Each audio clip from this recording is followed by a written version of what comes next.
Welcome to or welcome back to How to Change the World, the podcast that equips changemakers with the insights, tools, and inspiration you need to drive meaningful impact. I am Catherine Alonso. Today's episode is a special one. When I was writing the Changemakers Toolkit, which is now out, I knew that I didn't want to just share frameworks and ideas. I wanted to showcase real people, social change leaders who are doing the work. People who wake up every day carrying the weight of the complex problems that we're facing and choose anyway to keep going, keep moving forward. Claire Louge is one of those leaders. Claire is the executive director of Prevent Child Abuse Arizona, a statewide nonprofit dedicated to protecting children by strengthening families. She leads systems-level work that addresses disparities in our child protection system and helps communities shift from a culture of surveillance to one of support, ensuring families have what they need to nurture their children. She also serves on the Arizona Governor's Council on Child Safety and Family Empowerment. She's part of the Thriving Families, Safer Children initiative. She co-authored the curriculum Flourishing Families. She's an AmeriCorps Vista alum and mom to Kira, an escape room enthusiast and someone who loves a good thrift store find. But what makes Claire extraordinary is not her resume. It's the way she thinks, the way she carries responsibility. I just love the way she talks about purpose, values, and what it means to lead when the work never feels finished. I interviewed Claire for the book because I wanted readers to see what change-making looks like up close, and I wanted them to see how people who are working against the insurmountable problems that we face every single day, how they do it. Not just the outcomes, but what the inner life of a leader actually looks like. How they got here, what shaped them, what drives them when the work feels overwhelming. And in this podcast episode, I'm thrilled to even share more about Claire that I had room to fit into in the book. But I want to read you a part of the book that was one of my favorite parts to write. And when Claire and I had the interview that led to this part of the book, it was a moment for me. I knew that we had just talked about something really special, and I could not wait to share it with other people, with you. Here's the excerpt. Claire compares her experience to a scene with the X-Men superhero Magneto. His whole thing, she says, is that he attracts metal towards him. He's walking on this big precipice, and he's just summoning the metal he needs for his next big step. That's me. I attract the things I need to keep going. But if I don't, there's a huge void underneath me. That's how it feels. And then in the interview, she was telling me more about her work and the initiatives that they're focusing on and her organization and her vision for a world in which every child is supported and nurtured. And it prompted me to ask her, in your X-Men analogy, what is the metal that comes to you just as it's needed? Back to the book. She paused, thinking for a moment. It's the combination of my skills and values, she said. It's staying humble, always learning, leaning on people I know will be honest with me, and trusting that I can be a mess in front of those people. That's what I'm magnetizing every day. And sometimes it doesn't feel like enough, but it always is. I don't need that big of a step. Core values and knowing who you are don't make the work of social change easier, rosier, or less essential. But they come to your rescue when the ground gets shaky and the next step is unclear, ensuring you can scale the abyss and keep going. When Claire and I recorded this podcast conversation, we went even deeper into where her values come from, how she sustains herself in work that can feel endless, and what it takes to build a world where families flourish. This is a conversation about purpose, responsibility, and also system change, about the steady, sometimes under-recognized tools that leaders use when they're walking across their own abyss. Without any further ado, here is my conversation with Claire Louge. Claire Louge, welcome to the podcast. Oh, it's such a pleasure to hang out with you anytime that I get to.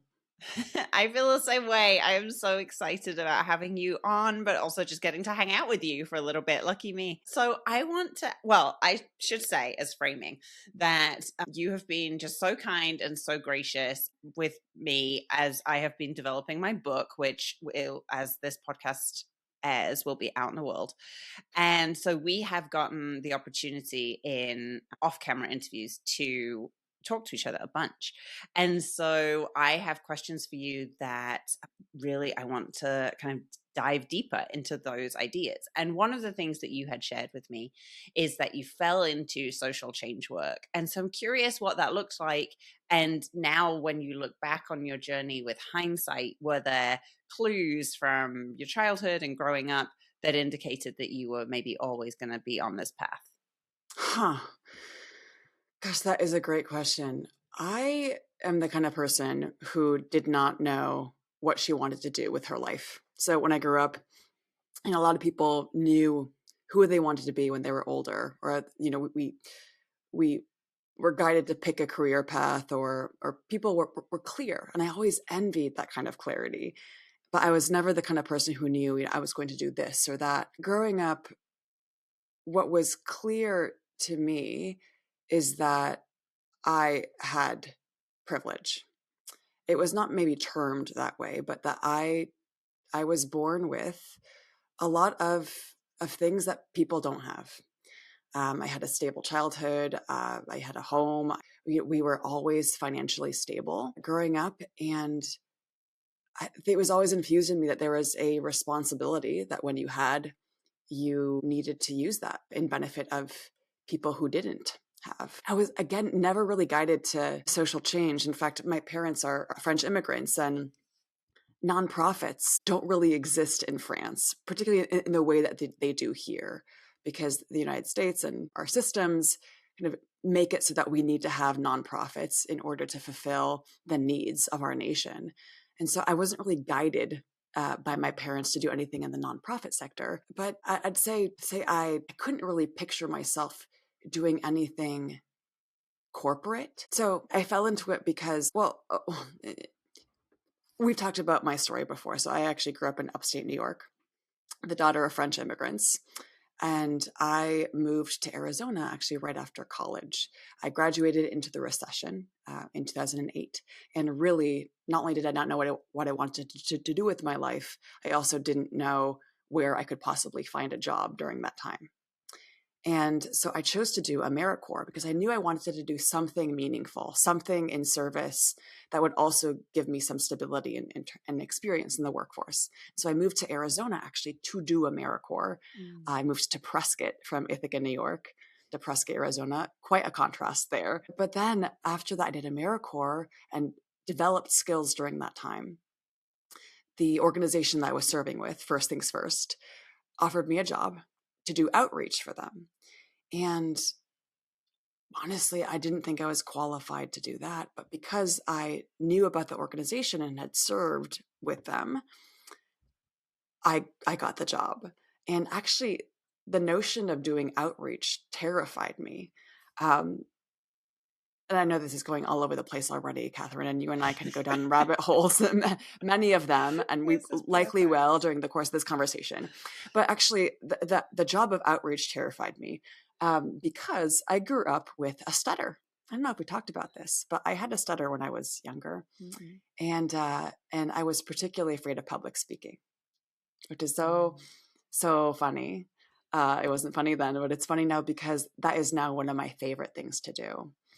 And so this job with First Things First required me to give presentations about early childhood health and development to literally anyone who would hear me. I mean, that was the whole job. Go and talk about the value of early childhood. And I remember the night before my first presentation, it was to a Kiwanis club.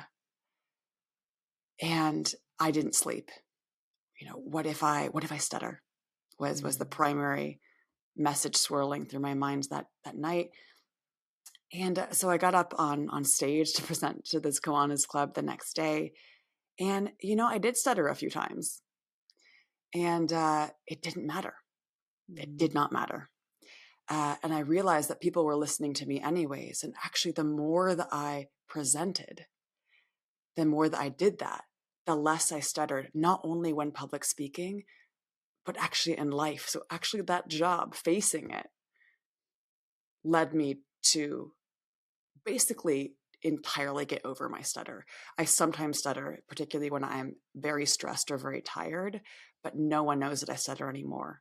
So you did not ask that question, but the kind of the core of what I'm trying to say here is that I developed into this in a way that was entirely just going for the next step and trying something that was scary and facing my chronic self-doubt. Wow.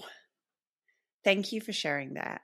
And what I'm wondering is, when you were falling asleep the night before the presentation at the Kiwanis Club and you thought, what if I stutter? And then you do the presentation, you do in fact stutter, but it's okay. It doesn't, you don't die and people don't throw things at you or jeer at you. And, you keep going and your stutter diminishes. What do you attribute that to? Was it a growth of confidence or was it something else? Yeah, I think it is that stuttering for me was a representation of my self-doubt. And I actually don't really understand the mechanism by which stuttering works, because I could always tell when I was going to stutter. And then I could literally not get the word out. And there's something that is particularly rattling about knowing that you are going to screw up in a way and not being able to control whether or not you do. And actually, the more you get into your head about it, the more likely it is that you're going to do it. So I was stuck in this cycle of, gosh, if I overthink this, which I did all the time, I will fail more. And I'm more afraid if I overthink. So that was part of it. But then when I did, and the fear of that outcome, stuttering, was not as bad as my mind created it to be. So, like you said, no one obviously jeered or threw tomatoes or even batted an eye, right? People stutter. People stutter when they don't have stuttering issues, Right. particularly when they're public speaking. I think it was more that I feared the stutter less and therefore didn't get into my mind about it as much and therefore did not stutter. So I think, gosh, let's go right into it. I think for my whole life, I have been fighting against my own self-doubt. And one of the parts of my journey as a leader and a human being is self-trust. And self-trust, I think at first I worked to develop self-trust by attempting to be perfect. I can trust myself if I am truly perfect in every way, because then if I'm perfect, then of course I can trust myself. But since obviously that is impossible, I had to find a different way to trust myself. And I think that me getting over my stutter is really a representation of the journey of self-trust. I love talking to you, Claire, because we just get straight in there. Okay, so, oh my gosh, I have so many questions. Okay. First of all, you say your journey as a leader and a human has been really about conquering that self-doubt and replacing it with self-trust. And so first of all, I want to ask you, where do you think the self-doubt came from? Were you born with it or did something help it develop? I think possibly it's mixed into this notion that I know that I have privilege and I really want to be purposeful in the world. And I don't know where that comes from. I think it is innate, or possibly my upbringing that productivity is key to a meaningful life, but also the responsibility of people who have you must use the skills and assets that you have in benefit of the greater good. That I don't know where that comes from, perhaps, I was raised Catholic too, so sometimes that's infused in there. And I don't think it's a negative thing. I actually really respect that about myself. That I want to be of service, or else it feels unjust. It feels unjust if I don't use what I have in benefit of others. It feels unfair. And so I think self-doubt is, gosh, what do I do? What do I do with the skills that I have? When is it good enough? How much do I work? How much do I push? It's finding what I need to be doing. Like it's kind of the journey to purpose. And one of the most extraordinary ways that I have found purpose is in leadership. I think leadership has been one of the most important crash courses for me in developing self-trust. And I'm still on that journey, because leadership particularly will have you face who you are, for better or for worse, every single day, because you are responsible to lead others. And I take that responsibility extraordinarily seriously, probably a bit too seriously. Like I'm self-conscious about my leadership. I am constantly thinking, oh gosh, am I misusing power? And I'm not saying that I have lots of power here. Okay. I lead a team of 8 people. I am not the governor, but I take it incredibly seriously that I have influence over pieces of other people's lives, and that I really want to steward that power well. So what I'm hearing is that you have this innate purpose, this calling to make a difference in the lives of other people. And that the expectation of that, the responsibility of that, there's sometimes this fear that there's a gap between what you're called to do and what you're capable of. And that's where the doubt lives. Is that right? Another thing that's always been this notion that I know is not reasonable, but still exists, is I have this notion that everyone else has got it figured out somehow. Oh, yeah. I mean, people have this notion, but I don't think we talk about it enough. And something that I really appreciate about you, Catherine, especially, is that you lead very transparently. I also lead very transparently. I actually can't really help it. Like, I need to throw it out there, what I'm thinking and feeling, or else it feels disingenuous or inauthentic. But not only that, I think when leaders don't lead authentically and transparently, there's this risk of making leadership seem inaccessible. And what I mean by that is when leaders don't share that they sometimes have self-doubt, or that they have human needs, and that sometimes it's hard, or whatever it is in their process. If they kind of polish themselves to the point where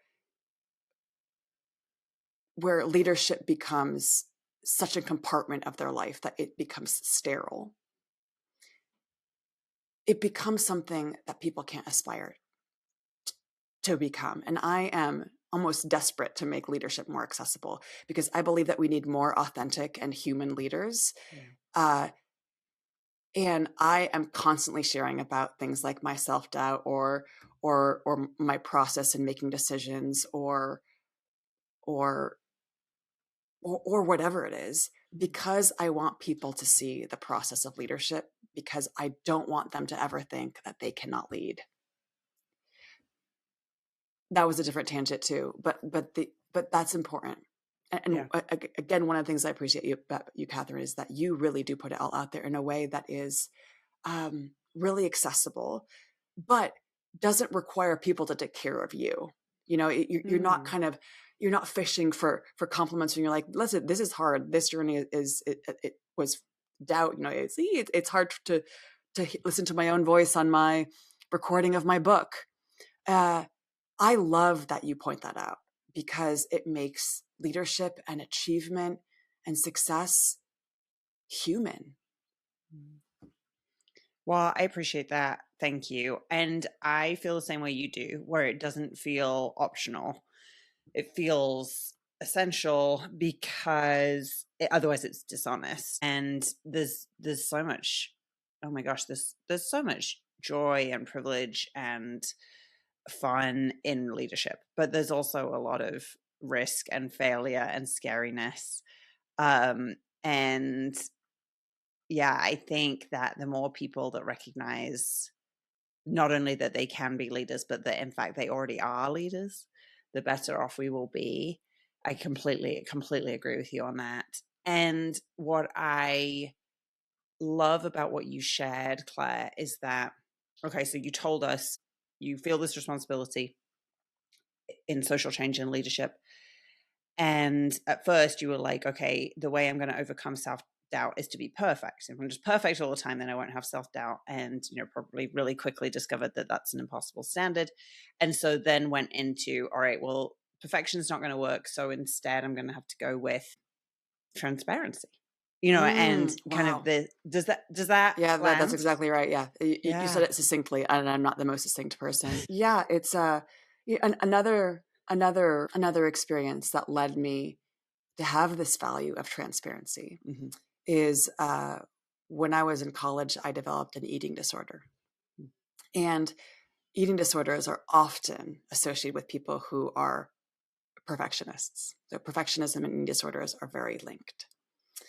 And I am so grateful for the experience of recovery. I think it was an extraordinary thing to be able to experience, because having an addiction, really it was an addiction to a lack of food, but it's an addictive behavior to have an eating disorder, helped me understand my own humanity, that in my striving for aesthetic perfection in this case. And it was not just that. Eating disorders are far more complicated than aesthetics, but it was partially driven by aesthetic perfection, being part of this kind of perfect image that I was working to craft in myself so that I could be safe and so I could, be successful. It taught me that transparency is actually the best protection against self-destruction.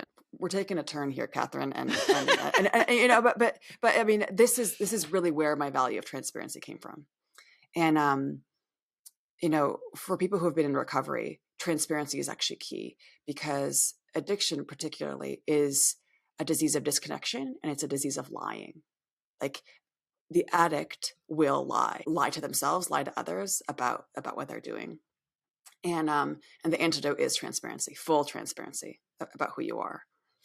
And I found a lot of liberation in transparency, because through transparency, first of all, not only do you allow other people to be imperfect around you, which is, I think, a really important part of my leadership, is allowing that, kind of accepting people for who they are and working with them to support their growth versus kind of shaming them into changing.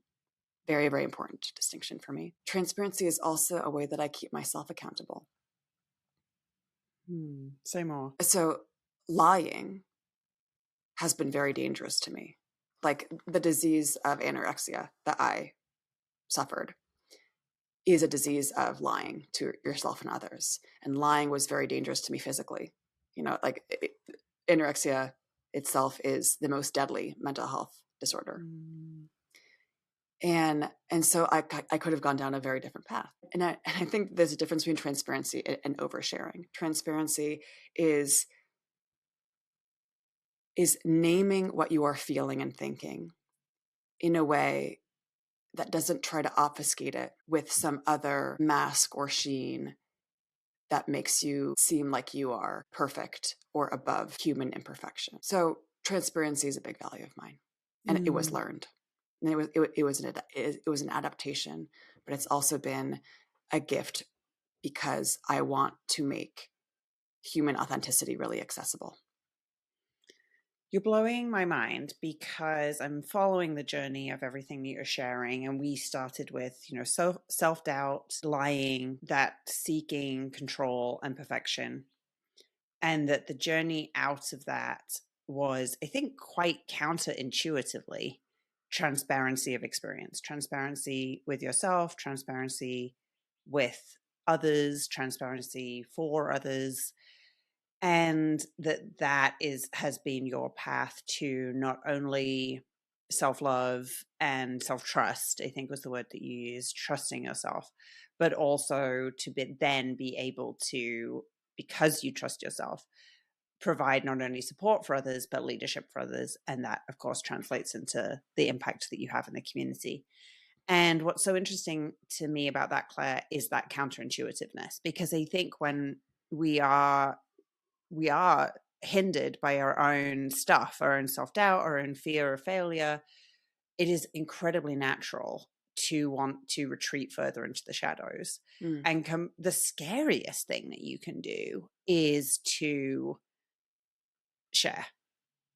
And so what was that first moment when you were like, okay, I'm going to share? Was it the speech at the Kiwanis Club, or were there other moments where you realized, oh, actually sharing gets me to safety, not danger? Right. Thanks for naming that. So it wasn't a particular moment. I think that there wasn't this kind of crescendo and then suddenly I was fully authentic and transparent with everyone. I think the more that I allowed myself to voice what I felt and thought, the more I realized that people were accepting me for who I was, doubts and all, imperfections and all. And in fact, probably more so because of that, that authenticity and that imperfection. And I think that what it's driven me to do, all of this chronic self-doubt and this belief that everyone's got it figured out except for me, which I grew up with, wherever it came from.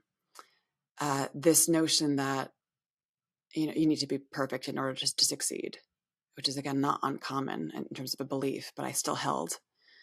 And then being ashamed, therefore, of all the parts of myself that were imperfect, because then I couldn't succeed. I think the more I shared about who I was and my self-doubts and all the things that I was ashamed of, the more I realized that those things are like completely normal and acceptable. And that by sharing, it actually often liberates others. And one of my perhaps big ultimate goals is I really want people to be free to be who they are and to apply their skills and their strengths and whatever they're cultivating in this human life to their values. And particularly if those values are making the world better and more fair for people who don't have justice. So to really to work towards justice. And so another one of my values, other than transparency, is self-expression. I really, really want people to be free to be who they are. Really, really. Because the self-destruction that I have experienced in trying to resist parts of who I am, I know how deadly it is. I know how deadly shame can be. And I really, really want to make it more possible that others do not experience that level of self-destruction. And I think that even though I didn't intentionally work towards any particular career path, I think that journey in self-discovery, that discovery of my value of transparency and my value of self-expression, those things have led me to what I'm doing now, which is this incredible job of being the executive director of Prevent Child Abuse Arizona.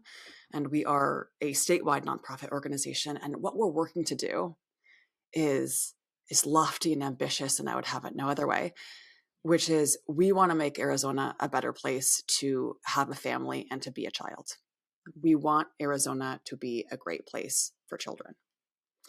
And the way that we prevent child abuse and neglect is by getting families what they need when they need it in their own communities so that they can raise their children to flourish. And why that connects to my values is that there is so much shame and stigma around parenting. Like, holy crap, right? When people think about child abuse and neglect, understandably, they picture horrible things.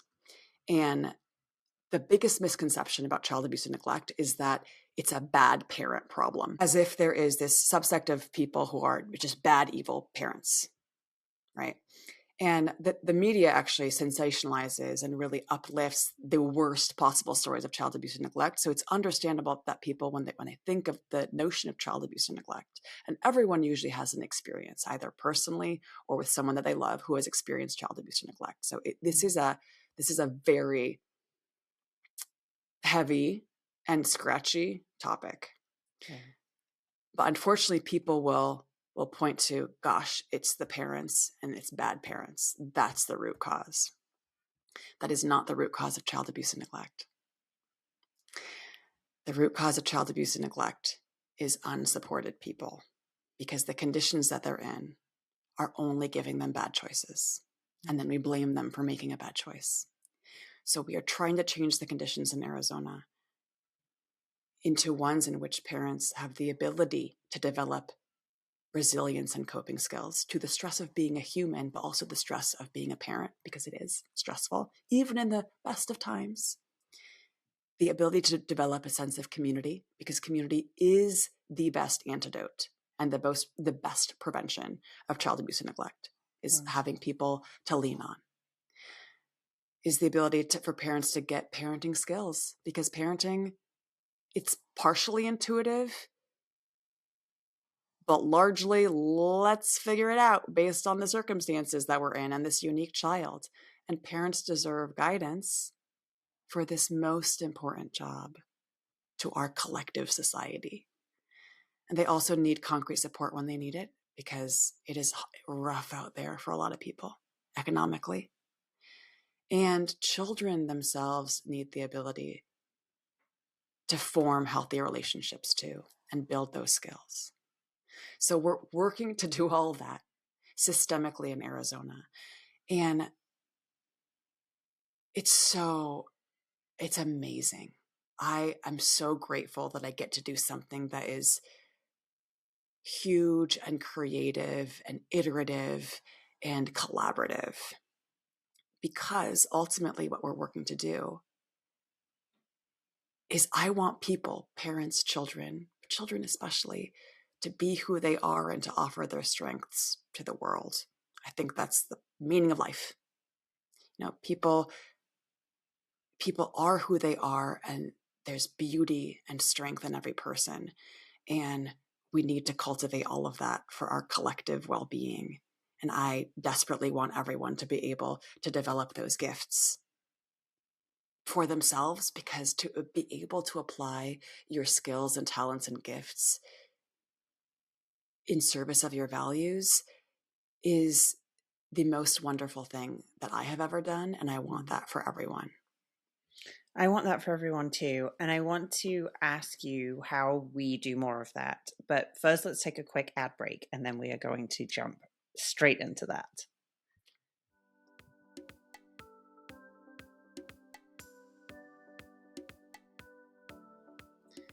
The world can feel so overwhelming right now, and that it is impossible to make a difference.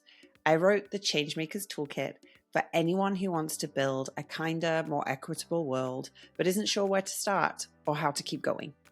The book weaves together insights from so many incredible changemakers and offers a roadmap for driving impact in today's world.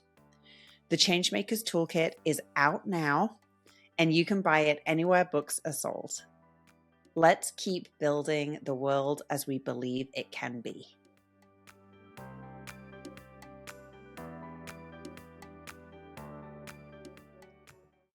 Okay, so in the first half of this conversation, or the first part of our conversation together, what we have figured out is that shame and all of our biggest fears about ourselves hide in the dark, and that transparency can be this incredible antidote to not only discovering who you are and your truest self and gifts and calling, but also to be able to provide that support and that road for other people to be able to see themselves in your own experience. So we figured that's number one. And then what we were talking about just before the break, and I love that you put it this way, is that your values almost come first. Like, your values are the things that drive you, your biggest wishes for yourself and for the people in the world. And those are the things that you want to multiply and protect and drive forward. And your work is how you do that. It's a way that you are able to do that. And I just think that is such an incredible understanding of social change, because I think when people, let me see if I can articulate this succinctly. there are people in the world, I think, who just have this calling to want the world better. I think I'm one. I think you're one. There's many of them. So many of my clients and my friends and my community feel that way. These are the people that I wrote my book for. And the question often becomes, as it was for me, okay, what does that look like? Like how? And I think very often we start with the what. Is it housing? Is it education? Is it save families? What's the what that I care about? And what you're telling me, Claire, is actually it was for you. Why does this matter? And then that was a light you followed that naturally led you to the particular path that you're in. Does that resonate with you? Yes. Yes, absolutely. So you're so much better at being concise than I am.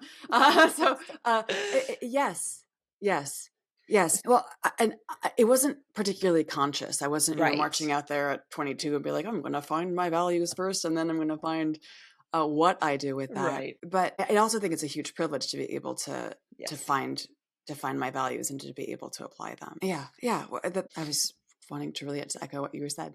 Well, I completely agree with you. It's such a huge privilege. One of the main pieces of work that I do is I do these core values discovery sessions when I go into organizations, and I sit with leaders and with team members and help them figure out what their core values are. And I'm always struck by what a privilege it is, to have the time and the resources to be able to take time out and just reflect on who am I and what drives me. That's a huge privilege. And so, Claire, let's figure this out together. How do we create that path for other people? How do we create that path for other change makers so they can figure out who they are and what they want more of for the world, and then be able to pursue what that might look like in terms of a job that pays your bills? Oh my gosh. Let's figure it out. Let's figure it out right now. Because actually this is a very large part of what the organization I get to lead is working to do. So my team of 9 people cannot prevent child abuse and neglect in Arizona alone. Right. Everything that we do is in partnership. And so actually what we're doing is working to define what we mean by prevention, right? To help shift this mindset towards the way that we prevent child abuse and neglect is by supporting families to be the parents that they want to be, to raise their children and give them the tools to be able to do that. That is how we prevent child abuse and neglect. All the science points to that, right? So we know that. So one, we have to define it, kind of help reframe what they think they know about child abuse towards what we want. And then we want them to see themselves in it. And it's not all about being the same person or even having the same values, because there's room for all sorts of values within all movements. You don't have to value transparency and self-expression as your, top things, but there is a place for the application of your values in the movement to make sure that children have healthy, hopeful, and happy lives. And so, so let's figure this out, how we do this, because this is actually part of what I'm working to do. Here's what I think. Okay.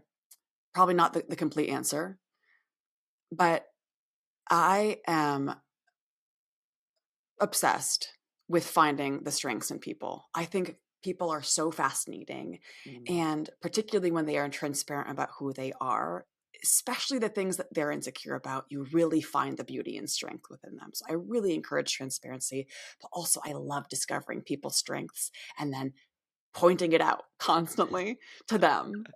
Seriously. And I think make you really fun to be around. I mean, I don't know, except for people who are like, really don't like being complimented. They maybe are like, but it doesn't matter. I'm like, I'm sorry. I like, and another one of your strengths is humility once again, but I really just emphasize the crap out of people's strengths, because I think we don't emphasize strengths enough. Yeah. I think that particularly women, we're always in our own heads about our imperfections, our flaws, or whatever, I was. And when you can point out how people are already of service to the universe with their strengths, that grows them. And then I think helping them make the connection, be like, wow, you are such a warm and loving person. let's say, what an important role that you have in this thing that we're doing, because you help people feel safe and grounded to be part of something bigger. I don't know. That's one example. But when you can point to the connection between people's strengths and the ultimate vision that you're working to work on, and 100% of the time, they are relevant.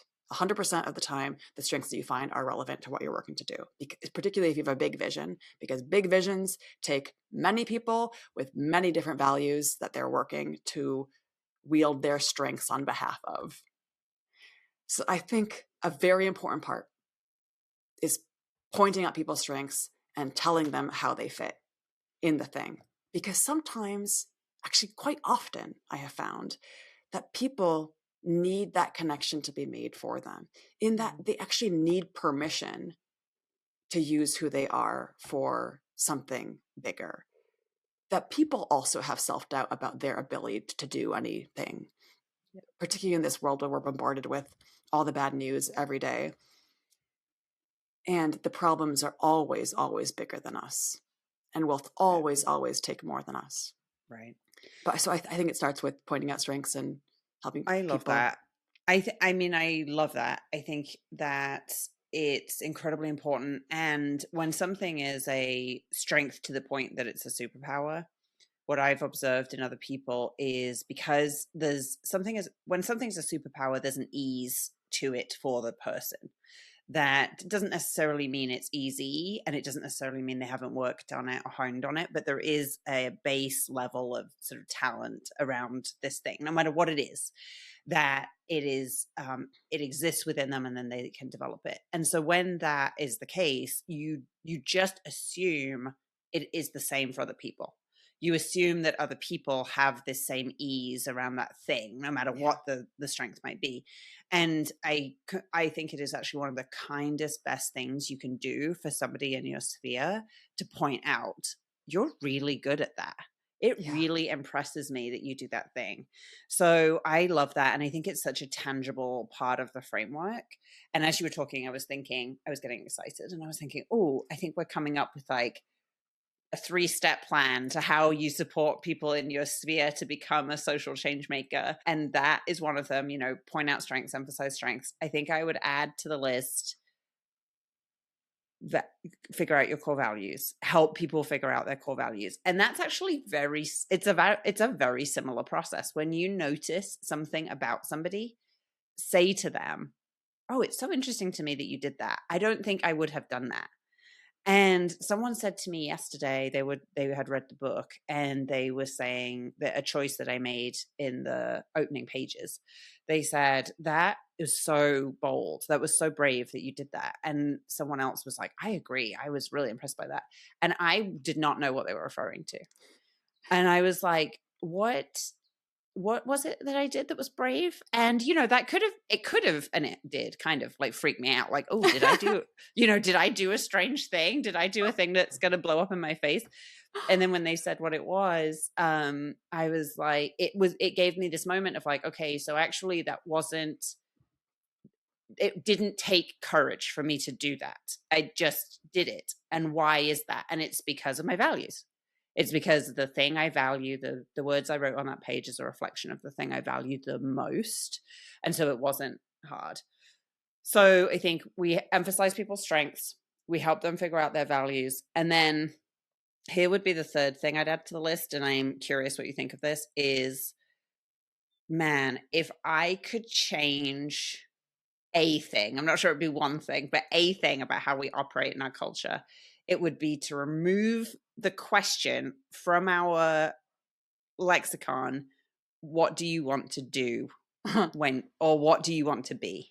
Yeah. Just remove it. Just take it out, because what my experience has been, and it sounds like yours is similar, nobody knows. Very few people know. Some people do. Some people know that they want to be, a writer or an astronaut or an actor or whatever, but not the majority. The majority have no idea. And what the process is experiencing things and reflecting. And you experience and you reflect, and you experience and you reflect, and you just it's like this feedback loop of information that you use to calculate your next step. And that is how you get into the right place. It's not about deciding, of all the jobs, what do I want to be? 100. Yes, 100%. 100%. I used to envy people who knew what they wanted to do, but there are plenty of people who knew what they wanted to do, quote, and then discovered that it wasn't in alignment with who they were. It was actually the image of what they were Yes. picturing Yes. was in alignment, but the reality was going to be different from your image. So our process, it sounds like, was more iterative. And there's something that I want to mention that, I said that I have these values and I'm applying them to the well-being of families. And, that makes me seem like a little bit of a saint. Okay. I'm not always, okay, it's whatever. What I also want to emphasize is that I get to use the talents and the skills that I just like genuinely like to do. Like like you very likely like to write. That's why you wrote a book. And hopefully you still like to write. Yes. But I also like to write. And now I also like to present. And I like to be creative. And sometimes even if the thing that I'm doing is not going to necessarily move the needle on child and family well-being right now or soon. Like, for example, last night I organized a way to get feedback from multiple leaders to build a program for an event. Okay. Is that currently affecting child and family well-being? No. Organizing a meeting, right? But I liked using the organizing skills. Like, so you also have to do something that feels fun to you. And again, that is a privilege. I get to do something that is in service to a bigger vision, that applies my values, but also I get to use my creative strengths because work is such a huge part of our lives. I totally respect and understand why people sometimes consider jobs and then their real life. And I understand why, because not all jobs can be kind of the full application of your skills and values. That's the ideal. And plus, pay your bills. Well, like the intersection of all those things, that is an extraordinary privilege that I have. And I want to emphasize that, it's wonderful if it feels good and is fun to do. And oftentimes that's my motivator day to day, is I actually like it. Yeah. Yeah. I'm so glad you added that to our list, because that, I think, too often gets missed, especially if you're figuring out, okay, who am I? What do I care about the most? What do I want to gift to the world? It can be easy to lose track of. Do I like it?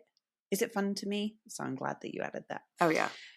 Well, I think another thing that can be helpful, especially if you're figuring out how am I going to be a social change maker, is to think about, what do I want the world to be like? How do I believe the world could be?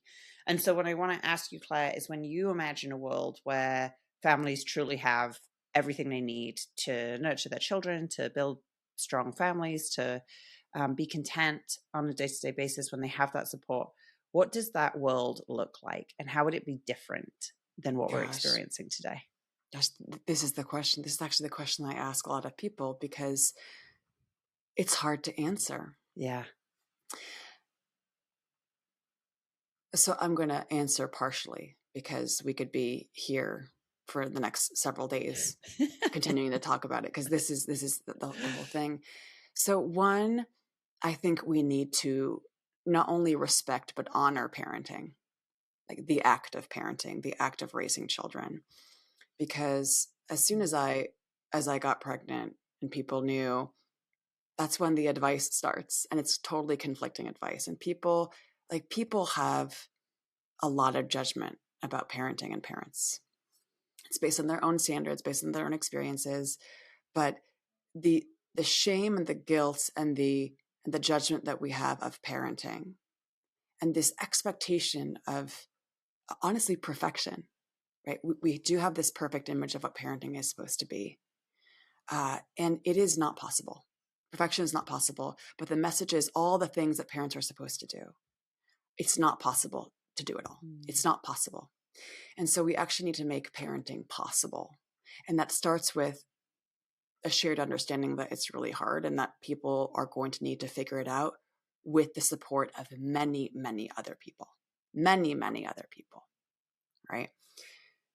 And so normalizing that, first thing. And so even that, kind of normalizing that parenting is challenging would change a lot of things. And then I think would reorganize if people understood and really, really messaged that parenting is stressful, then all the other things line up.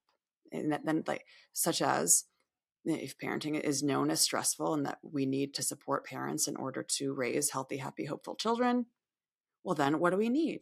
We need centers and places where parents feel supported and connected. They can find other families or find other people to be in their village. We need options for parents to learn about parenting and child development. We need opportunities for children to develop healthy social and emotional skills. We need quality childcare. We need, for the love of God, paid parental leave. Mm-hmm. It is bonkers that we don't have paid parental leave in this nation. Absolutely insane. And I think that sometimes we're like, oh, it's so insane that it doesn't change. Like we kind of accept it as a given because in some way, parents have figured it out. Like the resilience of parents in this nation is extraordinary, that we are figuring it out because it is not possible. It's not possible to do all the things that we're supposed to do. It's barely possible to do all the things that humans are supposed to do. Like, 8 hours of sleep a night and exercise 45 minutes a day or whatever the heck the recommendations are. Like, LOL, like no one does that. But that's, what the recommendation is, So we need to make it more possible to be a human being parent.